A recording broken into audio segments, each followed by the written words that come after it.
Ya, sahabat Seruya dimanapun Anda berada, khususnya yang berada di wilayah Luwu dan Tanah Toraja, berbahagia sekali kita bertemu kembali di hari ini. Dan kita akan mengurai beberapa berita pilihan yang disajikan oleh Koran Seruya. Saya tidak sendiri, saya bersama Bung CBD, Bung Hairul Bedur. Assalamualaikum warahmatullahi wabarakatuh. Ya, waalaikumsalam warahmatullahi wabarakatuh. Bagaimana kabarnya ini hari ini? Alhamdulillah. Ya. Kita live lagi di program Ya. ini edisi Jumat 7 Maret ya 2025. Dan ditunggu-tunggu oleh masyarakat ini. Nah, sebelum kita mengurai berita-berita pilihan Koran Seruya, saya sapa dulu netizen, sahabat Koran Seruya. Ya, assalamualaikum warahmatullahi wabarakatuh. Semoga di hari Jumat ini di dalam suasana bulan suci Ramadan, hari ke-6 ya. Iya, ke-6. Ya. Dan apa yang kita lakoni, aktivitas kita berjalan baik dan puasa kita berjalan lancar sampai berbuka nanti. Ya. Baik, sahabat Seru ya. Kita mulai dengan berita pilihan pertama, yaitu berkaitan dengan PSU, pemilihan suara ulang. Dan tentunya ini merupakan hal yang perlu diketahui bersama. Apa saja yang akan dilakukan oleh pihak penyelenggara dan calon itu sendiri. Oke, makasih Bung Ijan bahwa KPU sebagai penyelenggara di sini sudah memasuki tahapan PSU sejak tanggal 3 Maret. Tahapan ini sebenarnya sama dengan pilkada sebelumnya, yang pilkada serentak. Cuma memang tahapannya ini kalau kita lihat dari tanggal 3 sampai tanggal 4 itu lebih singkat. Tetapi nyaris sama. Nah, katakanlah seperti mulai dari tanggal 3 dan 4 Maret itu tahapannya itu adalah tahapan sosialisasi. Terus berlanjut ke tahapan berikutnya yaitu mulai tanggal 8 sampai tanggal 10 Maret itu pendaftaran calon ke KPU. Nah, pendaftaran calon ini hanya dikhususkan kepada calon pengganti Pak Trisal Tahir kemarin. Nah, sesuai penelusuran Koran Seruya dan tim awak redaksi Seruya TV bahwa hampir pasti sudah fix ini, sudah ada rekomendasi partai pengusung Trisal Ahmad kemarin mengganti calonnya, mengganti Pak Trisal yang didiskualifikasi. Ternyata istrinya Pak Trisal yang direkomendasikan partai pengusungnya yaitu Ibu Naili Trisal. Nah, Ibu Naili ini akan mendaftar ke KPU. Apakah mulai besok atau pada tanggal 10? Karena dikasih waktu dari tanggal 8 sampai tanggal 10 Maret untuk melakukan pendaftaran. Dari hari Sabtu besok ya? Iya, mulai besok, Sabtu dan Minggu, Senin. Nah, hanya Ibu Naili yang mendaftar. Karena calon yang lain sudah ada berkasnya di KPU dan dinyatakan lengkap.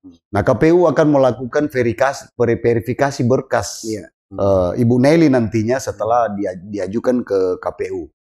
Nah, ini yang menarik bahwa ternyata setelah kita melihat tahapan PSU yang dikeluarkan oleh KPU RI, ternyata juga ada masa-masa kampanye. Ada masa kampanye, ada debat publik yang cukup panjang panjang durasinya.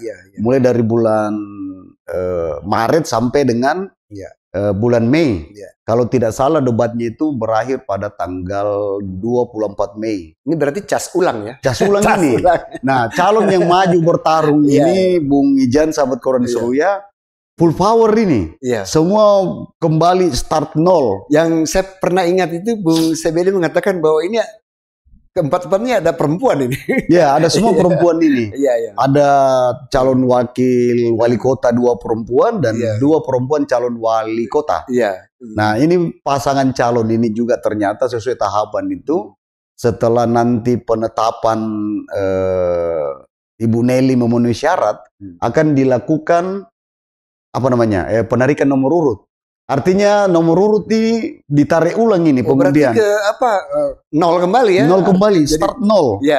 Sehingga ya kalau misalnya selama ini pada pilkada serentak yang lalu pasangan Putri Daka Hedir Basir nomor urut 1, kemudian FKJ Nur nomor urut 2, pasangan Rahmat Masir Bandaso, Andi Tendrikarta nomor 3, dan pasangan nomor urut 4, Rizal Ahmad, itu akan berubah ini, akan dilakukan pengundian ulang. Jadi memang secara psikologi memang harus ditanamkan kembali. Start nol ini barang. Semua memulai dari nol, seperti SPBU.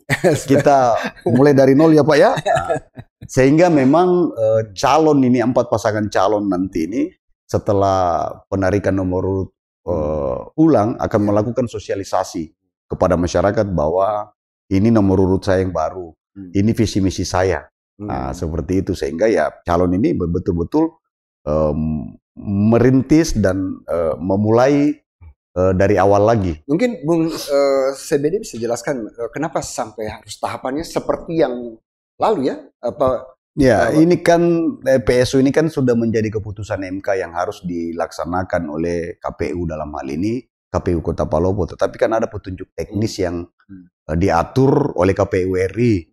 Nah, KPU RI ini mengeluarkan jadwal PSU di semua daerah yang diputuskan MK termasuk Kota Palopo. Nah, setelah kita lihat tahapan yang dikeluarkan KPU RI itu kan terjadwal dengan baik, termasuk masa pencoblosan, masa tenang. Nah, seperti yang kita ketahui, jadwal tahapan untuk pencoblosan itu 24 Mei 2025. Nah, sebelum masa pencoblosan itu ada masa tenang 3 hari.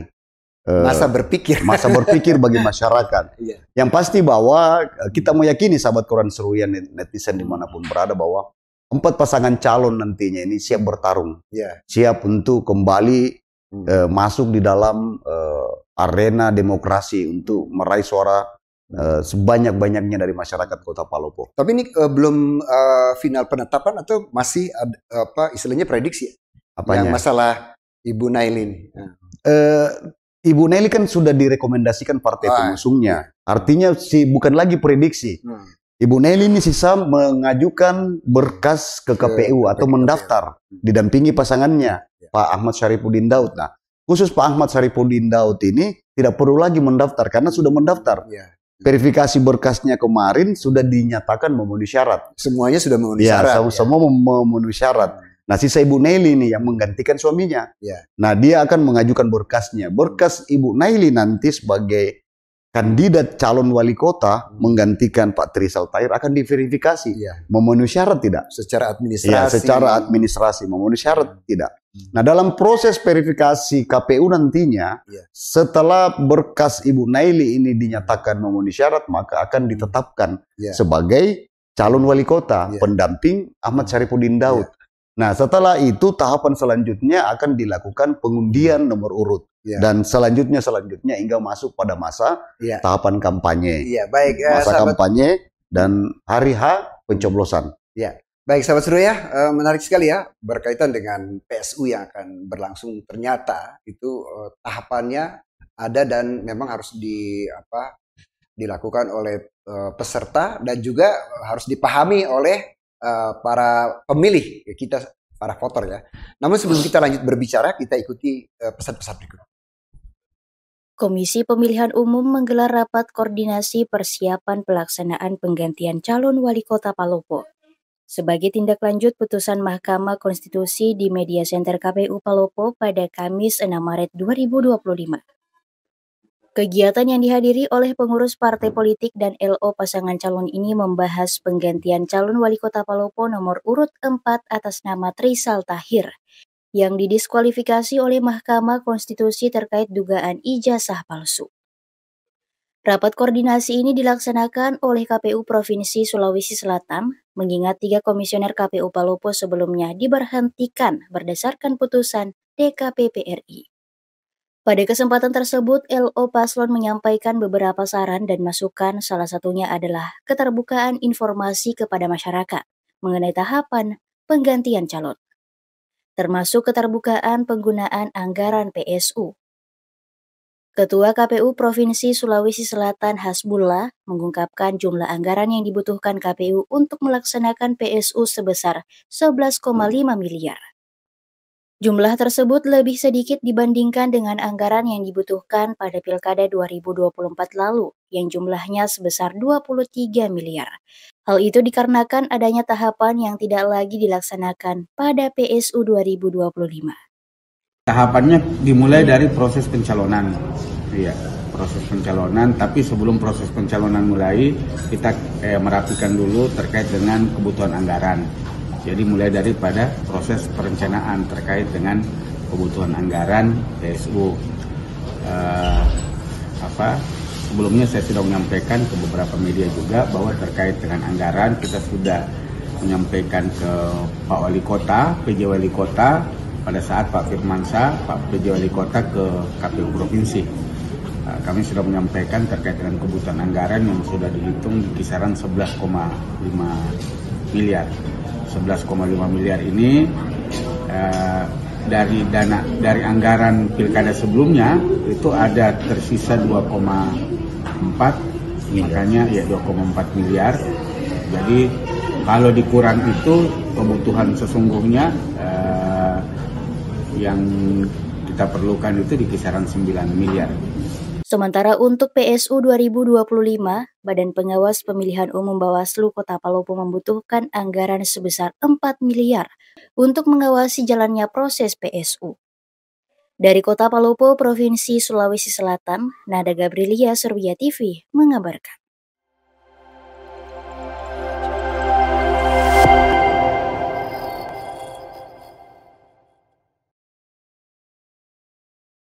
Ya, sahabat Seruya, dimanapun Anda berada dan yang baru saja bergabung dengan Koran Seruya hari ini. Kita masih membicarakan tentang pemilihan suara ulang dan akan dilanjutkan oleh Bung CBD. Gimana ini kelanjutannya? Ya, sahabat Koran Seruya, netizen, bahwa kita warga Kota Palopo kembali dalam suasana pesta demokrasi. Ya. Yang masa tenggang waktunya itu hanya 90 hari sesuai keputusan KPU. Nah, tentu saja dalam masa suksesi kepemimpinan 5 tahun di Kota Palopo ini, ya masyarakat tentu harus berpartisipasi. Ya. Para pemilih yang masih yang terdaftar di DPT daftar pemilih tetap, nantinya jangan golput. Ya. Salurkan hak pilihnya. Siapa yang menurut pemilih layak dan pantas memimpin Kota Palopo 5 tahun ke depan. Ya. Jangan karena PSU masyarakat tidak lagi mau menyalurkan hak pilihnya. Karena hak pilih itu akan sangat menentukan masa depan pembangunan Kota Palopo 5 tahun ke depan, kepemimpinan Kota Palopo 5 tahun ke depan. Tetap kita berpartisipasi. Nah, dalam hal bagaimana masyarakat bisa berpartisipasi di sini, tentu saja KPU sebagai penyelenggara ini harus bagaimana bisa melakukan sosialisasi kepada masyarakat dalam rangka meningkatkan partisipasi pemilih.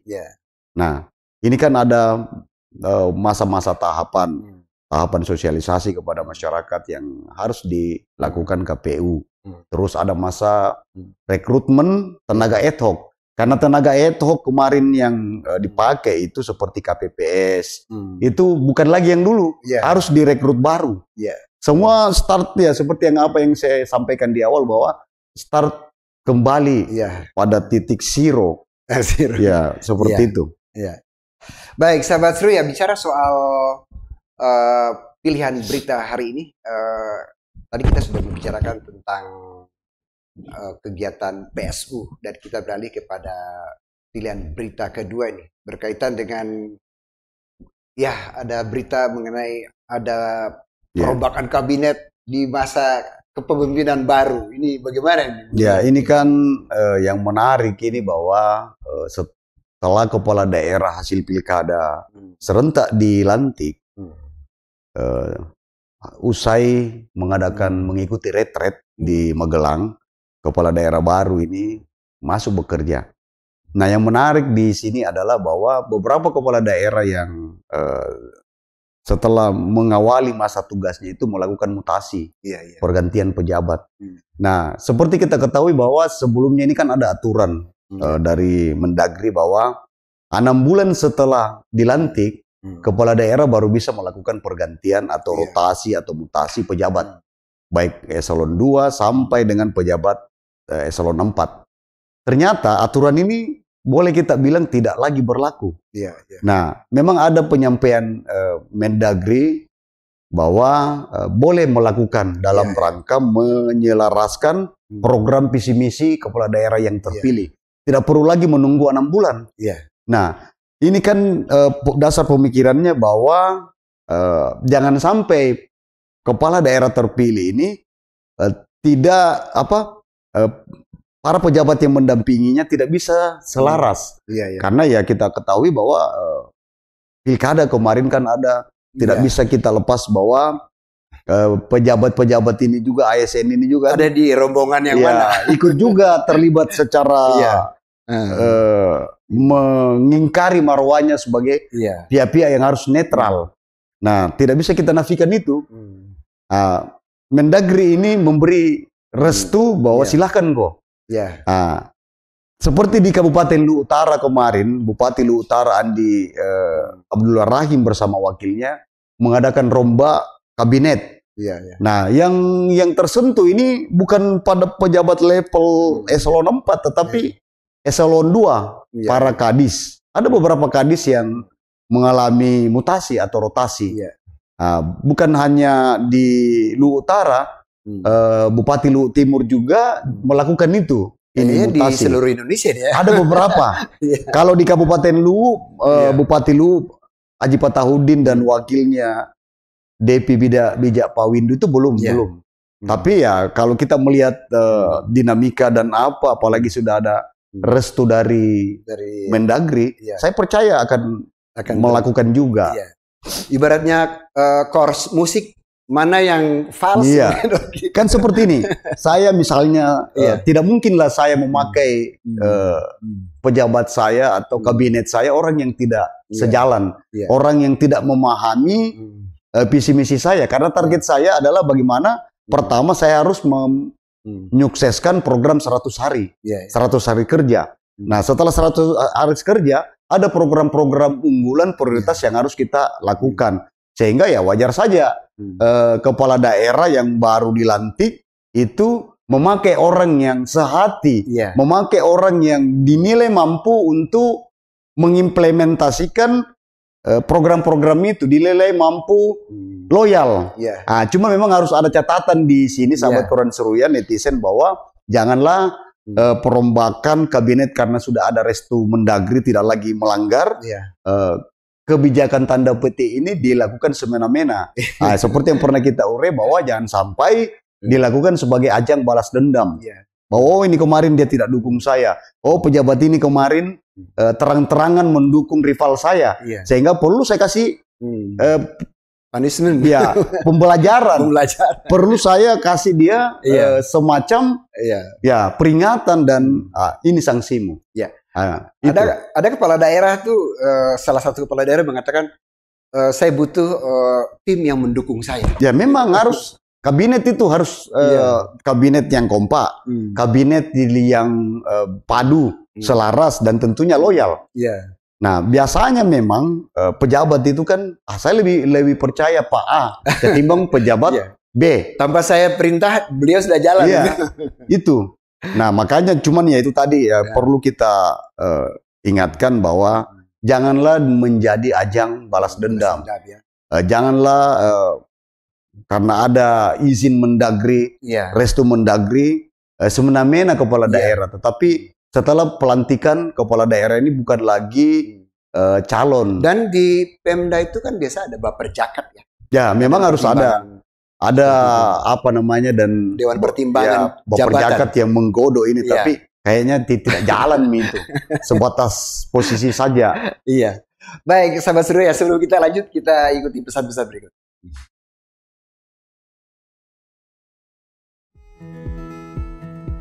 Universitas Kurnia Jaya Persada atau UKJP Kota Palopo salah satu universitas yang maju dan berkembang di Kota Palopo, Provinsi Sulawesi Selatan. Salah satunya UKJP Palopo memiliki fakultas kedokteran dan saat ini telah membuka penerimaan mahasiswa baru tahun akademik 2025-2026. Fakultas Kedokteran UKJP Palopo berkomitmen untuk menghasilkan lulusan dokter yang memiliki multipotensi untuk bekerja sesuai praktisi di fasilitas kesehatan tingkat primer maupun tingkat lanjut. Sebagai pendidik, sebagai peneliti, atau melakukan pekerjaan lain yang terkait sebagai agen perubahan dan pembangunan sosial. Dengan fasilitas perkuliahan yang modern dan kampus yang representatif, Fakultas Kedokteran UKJP Palopo memiliki program studi sarjana kedokteran. Program kedokteran ini adalah program pembekalan akademik pada jenjang strata 1 atau sarjana, yang merupakan tahap pertama dari serangkaian perjalanan akademik mahasiswa Fakultas Kedokteran untuk menjadi seorang dokter. Fakultas Kedokteran UKJP Palopo juga menerima mahasiswa baru untuk program profesi. Program pendidikan profesi dokter merupakan program pemantapan dan pengaplikasian pembelajaran dari pendidikan akademik yang meliputi pembekalan aspek sikap, pengetahuan, dan keterampilan seorang dokter. Nah, bagi adik-adik lulusan SMA atau SMK dan sekolah sederajat lainnya yang bercita-cita jadi dokter dan ingin berkuliah di Fakultas Kedokteran, tidak usah jauh-jauh kuliah di Kota Makassar atau Pulau Jawa. Fakultas Kedokteran UKJP Palopo salah satu pilihan yang siap dan berkomitmen untuk menghasilkan lulusan dokter handal dan unggul. Silahkan daftar melalui link penerimaan mahasiswa baru UKJP Palopo pmb.ikbkjp.ac.id atau datang langsung ke kampus Fakultas Kedokteran UKJP Palopo di Jalan Pemuda, Kelurahan Takalala, Kota Palopo.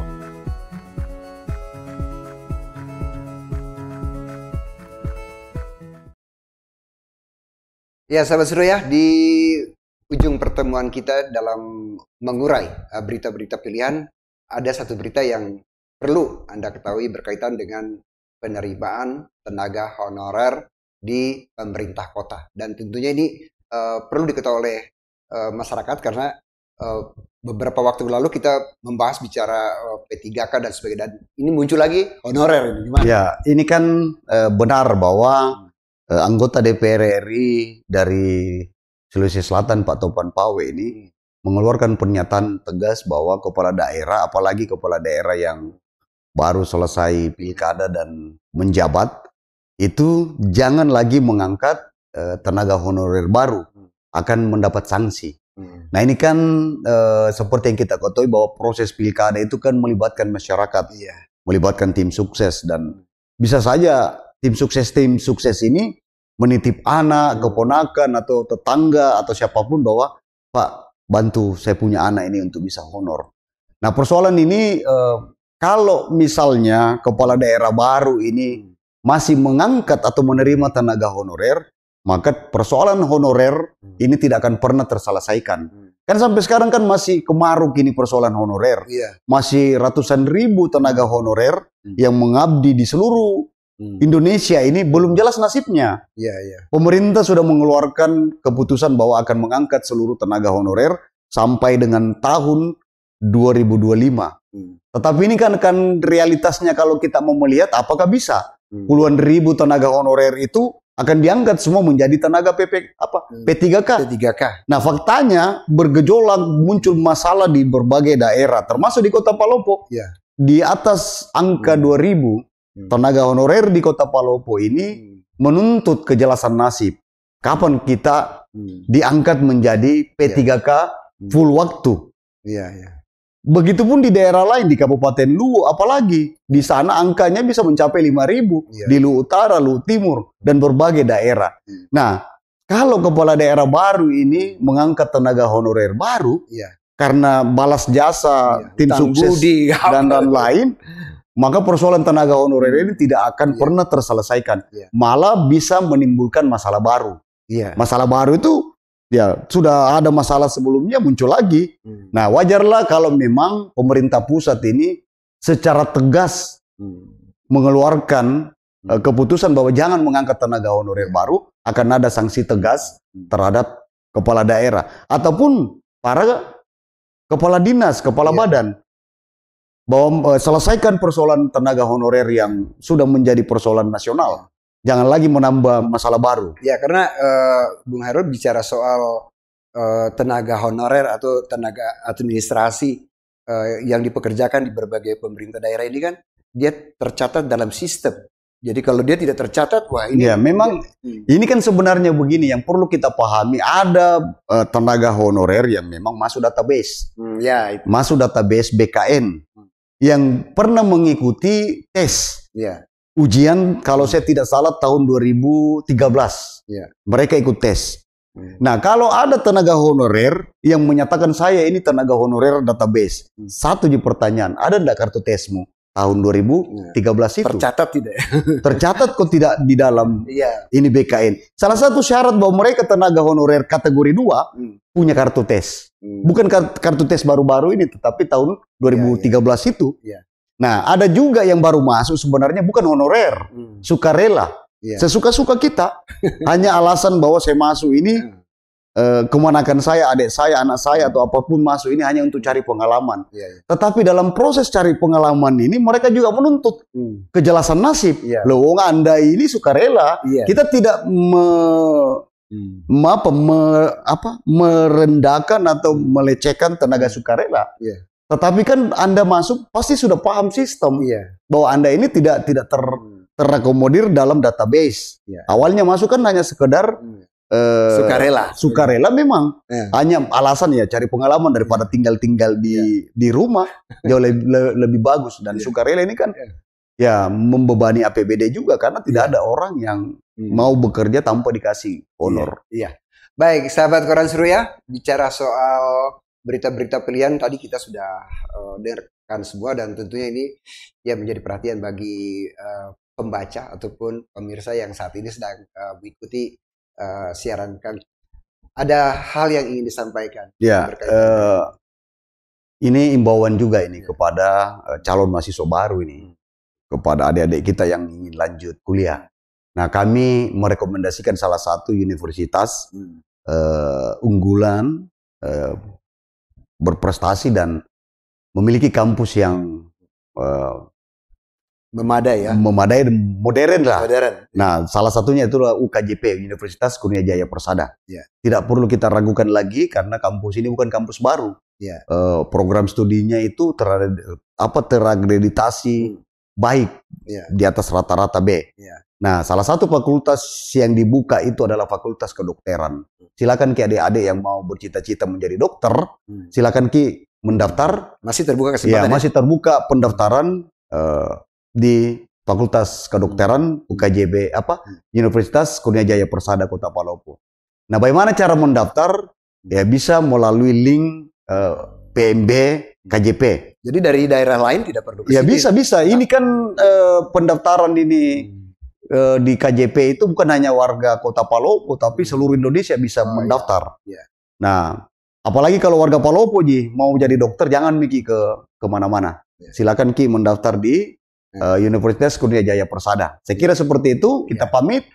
Baik, sahabat Suruya dimanapun Anda berada, demikian perbincangan kami Koran Suruya hari ini. Saya Inbekti mengucapkan terima kasih bersama Bung CBD. Assalamualaikum warahmatullahi wabarakatuh.